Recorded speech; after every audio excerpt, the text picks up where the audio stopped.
ছিনতাইকারী আমাকে বলুন। আমার নাম মেঘলা, ওসি সাহেব আমার বাবার বন্ধু। জি জি, আমাকে বলেছে রিংটা নাকি দেখেন তো এইটা আপনার আংটি না? জি, এটাই তো আমার ring. Thank you so much. তাহলে এখানে একটা সাইন করব। জি জি। আর যেহেতু আংটি পেয়েছেন, দেখেন এই যে ছিনতাইকারীকে চিহ্নিত করতে পারেন কিনা।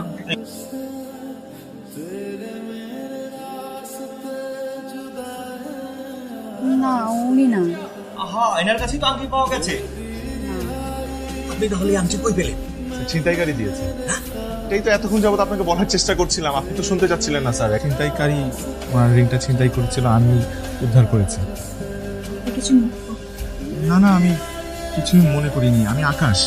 আমি রিয়েলি রিয়েলি রিয়েলি সরি, যা হয়েছে very thankful. I love you. Sorry. আমি আপনাকে ভালোবাসি। আপনার কি মাথা নষ্ট হয়ে গেছে? আমি আংটিটা নিয়ে গেলাম। জি অবশ্যই। আমি সিরিয়াস। আমি তুই যে সেই গেলি এতক্ষণ ফিরাইলি, ওই শালা তুই কই আসিলি? এই ডোন্ট কল মি শালা, কল মি দুলাভাই।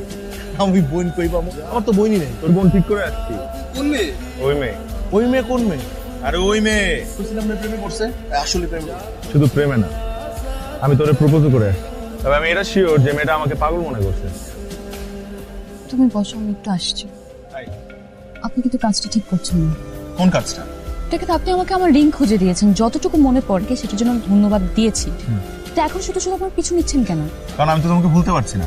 তোমাকে দেখার প্রত্যেকটা সেকেন্ড আমার মনে গেঁথে গেছে। পর কথা, আমি তোমাকে ভালোবাসি। প্লিজ এই ভালোবাসা শব্দটা আমাকে বলবেন না। আমি তোমাকে ভালোবাসলে কথাটা বলতে পারবো না। আমি তো তোমাকে ভালোবাসি। আমি না করার পরও দুইবার আপনি এই শব্দটা উচ্চারণ করেছেন। কোন শব্দটা? ভালোবাসি। আমি তো তোমাকে ভালোবাসি, সেটাই বলছি যে তুমি এখন বললে ভালোবাসি, তো কত ভালো লাগলো। দেখো, তুমি আরেকটা বার বলো না প্লিজ। আপনি থামবেন? চলো। কে লোকটা? না, কেউ না। তুমি তো ফালতু ছিল মনে হচ্ছে। কাউকে না জেনে না বুঝে ফালতু বলার কি আছে? বড় পাইছ না আসিলাম। হাই মেঘলা। আপনি আবারও? আজকে তো ওই যে ও সরি ও পাভেল, ও আমার ফ্রেন্ড, ওর সাথে পরিচয় করিয়ে দেওয়ার জন্য। সালাম। ওয়ালাইকুম আসসালাম। আর ও না একটা ফাউল, বুঝছেন? ও আমার পুরো কথা বলেই নাই। আরে ভাই, ও তো মানুষ না, ও তো জান্নাতের হুর। ক্লিয়ার করবি না? তোমাকে তুমি করে বলতে, তুমি তো মাইন্ড করো না। আকাশ আমারে বলছে তুমি আমার বোন। এই রিকশা, এই রিকশা সাবধানে নিয়ে যাও। আপনি উঠেন। আমি আমি আমি না আপনি ভাইয়া, আপনার সাথে আরেকদিন কথা হবে। মামা সরে যান। এগুলো কি জানেন? না, জানি না, তবে ধারণা করতে পারছি যেহেতু টেইলার্স থেকে বেরিয়েছো, তোমার বানানো কোনো জামা। আমার বানানো জামা, কিন্তু আমার বিয়ের জন্য। এই যে মাকে নিয়ে কিছুদিন ধরে মার্কেটে ছুটাছুটি করছি আমার বিয়ের শপিং এর জন্য। গতকাল একজনকে দেখলেন না, গাড়ি নিয়ে আমার জন্য ওয়েট করছিল, সে আমার ফিয়ান্সে। যে রিংটা আপনি আমাকে উদ্ধার করে দিয়েছেন সেটাও আমার এনগেজমেন্ট রিং। আপনি কি কিছু বুঝতে পারছেন? না, love marriage. Arrange marriage, 100% arrange marriage. দেখেন, আমি আপনাকে একটা রেস্টুরেন্টে এনে ঠান্ডা মাথায় বুঝাচ্ছি, আশা করছি আপনি বুঝতে পারবেন আর আমাকে ফাঁকতে চালাবেন না, জ্বালাবো। কি ছোট ব্যাপার? আমি আপনাকে একটু বুঝাতি, আসলে বোঝাটাই আসলে দরকার ছিল না। আমি আপনাকে প্রথম দিন যেটা মনে করেছিলাম ঠিক তাই, পাগল। আমি পাগল, আমি অস্বীকার করছি না, তবে আমি শুধুমাত্র তোমার জন্যই পাগল। এগুলো আমি এখন কিন্তু আপনি বাড়াবাড়ি করছেন। গিভ মি ওয়ান অ্যান্সার, তোমাদের বিয়ে করবে 14-15 দিন পরে। কেন? 15 days। হ্যাঁ, তুমি ওয়ান ফেভার, এই লাস্ট, আর কখনো কিছু চাবো না তোমার। আগামী 15 দিন প্রতিদিন তুমি আমাকে 2 ঘন্টা করে সময় দেবে। এরপর যদি আমার প্রতি তোমার ফিলিংস গ্রো করে, তাহলে তুমি নিজেই তোমার বিয়ে ভেঙে ফেলবে। তোমার ফিলিংস গ্রো না করে, তাহলে আমি তোমার সামনে কখনো আসবো না, আই প্রমিস। আপনি না আসলেই পাগল, আপনি আমার কথাই বুঝতে পারছেন না। আপনার কি সবকিছু নাটক সিনেমা মনে হচ্ছে? আমি বলছি আমার বিয়ে ঠিক হয়ে গেছে, 14-15 দিন পর আমার বিয়ে, বলছেন প্রতিদিন 2 ঘন্টা আমি আপনাকে নিয়ে ঘুরবো। আর আশ্চর্য, আমার বাসায় জানলে কি হবে, জাহিদ জানলে কি হবে? দেখেন, আমি কিন্তু আপনাকে অনেক বোঝানোর চেষ্টা করেছি, আশা করি আপনি বুঝতে পারবেন। আগামীকাল থেকে আপনি আমাকে আর ফলো করবেন না, প্লিজ।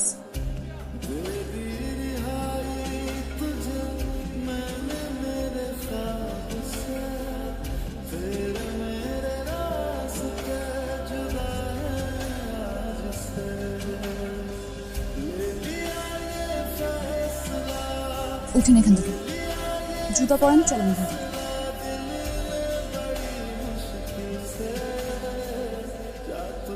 আপনার প্রথম 15 দিনে 2 ঘন্টা কিন্তু শেষ হয়ে যাচ্ছে। আসার পর থেকে এখানে চুপচাপ দাঁড়িয়ে আছেন, একটা কথাও বলেন না। আপনি কি চুপচাপ এখানে দাঁড়িয়ে থাকার জন্য আমাকে নিয়ে এসেছেন? এটাই আপনার প্ল্যান? আমি বুঝতে পারছি না আমি কি বলবো। আমাকে তো বলা হয় না আজকে আমার ফার্স্ট ডে, তাহলে তো অ্যাটলিস্ট আমি প্রিপারেশন নিয়ে তোমার সামনে দাঁড়াতাম। আচ্ছা বলুন, আপনার ফ্যামিলিতে কে কে আছে? কয়েকজন বন্ধু বান্ধব আছে আর তুমি। যদি আর কি বিয়ে করো তাহলে তো মানুষ ফ্যামিলি মেম্বারই হয়ে যায়। বানিয়ে বানিয়ে কথা বলবেন না, সত্যি করে বলেন। সত্যি বলছি, আমার বাবা মা নেই, আছে হয়তো বা আমি জানি না। ছোটবেলায় কে আমাকে এতিমখানায় রেখে গেছে সেটা আমি জানি। ওখানে বড় হয়েছি আর পড়াশোনা শেষ করেছি। সরি, আমি জানতে। না না না, ইটস টোটালি ফাইন। মন খারাপ করার কিচ্ছু নেই। তোমার ফ্যামিলিতে কে কে আছে? আমার ব্যাপারে তো আপনি সবকিছু জানেন। দেখেন, একটা কথা বলি, এসব প্ল্যানিং চ্যালেঞ্জ বাদ দেন। আমি আপনাকে কষ্ট দিতে চাই না, স্পেশালি আজকে যেটা আপনি বললেন এটা জানার পর তো একেবারেই চাই না। আপনি জানেন আমার সবকিছু ফিক্স হয়ে আছে, আর শুধু এসব করছেন। আমি আজকে এখানে আসতাম না, আমি এসেছি শুধুমাত্র আপনাকে কষ্ট দিতে চাই না, এই জন্য। আপনি এসব বন্ধ করেন প্লিজ। আর আপনার সময় শেষ। হ্যাঁ নিবো তো। কত ফুল? সব কয়টা কত? 400? এই নাও মগ ধরো, 500 টাকা তোমার, যাও। ভাই ফুল লাগবে? না ভাই, আপনার ফুল লাগবে? কত করে? 10 টাকা করে piece. Happy first day. Okay তুমি কেটে কুটে রান্না করেও খেতে পারবে। তুমি না, সরি, আপনি আমাকে পাগল বানাবেন। তাকিয়ে থাকতে হবে না, উনি কোথায় নিয়ে যাবেন চলেন, 2 ঘন্টা শুরু হয়ে গেছে। তুমি করে বলো না।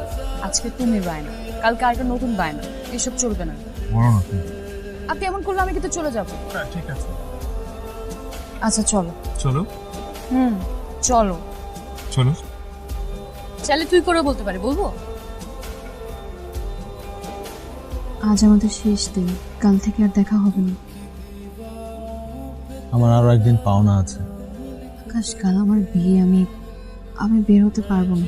আচ্ছা, এই কদিনে কি তোমার আমার প্রতি কোনো ধরনের ভালোবাসার জন্মায়নি? I am a failure. At least আমি চেষ্টা তো করেছিলাম। মিস্টার, মানে আপনারা কি প্রেমিক প্রেমিকা নাকি অন্য কিছু? মানে এত গ্যাপ কে? আজকাল জেনারেশনে প্রেম প্রেমিকারা কেমন করে?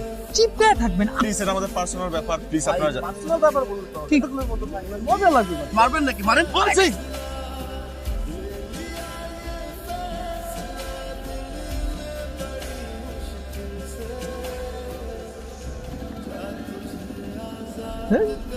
এটা কোনো কাজ হইল? শুনেন, আজকালকার মেয়ের ছেলেগুলার মতিগতি বোঝাই কঠিন।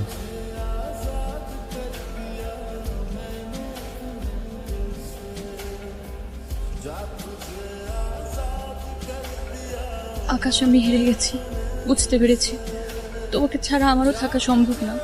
আমি জানতাম আমার ভালোবাসা জিতে যাবে, কিন্তু তোমার বাবা মা? সব বলে দিয়েছি, তাদের বিশ্বাস তাদের মেয়ে কখনো ভুল সিদ্ধান্ত নেয় না। আমি তো এতিম, আমার কিন্তু কেউ নেই। আমি রাজি। এত আয়োজন, গাড়ি বাড়ি হয়তো আমি দিতে পারবো না, আমি রাজি। কিন্তু একটা জিনিস আমি সবচাইতে বেশি দিতে পারবো, সেটা হলো আমার ভালোবাসা।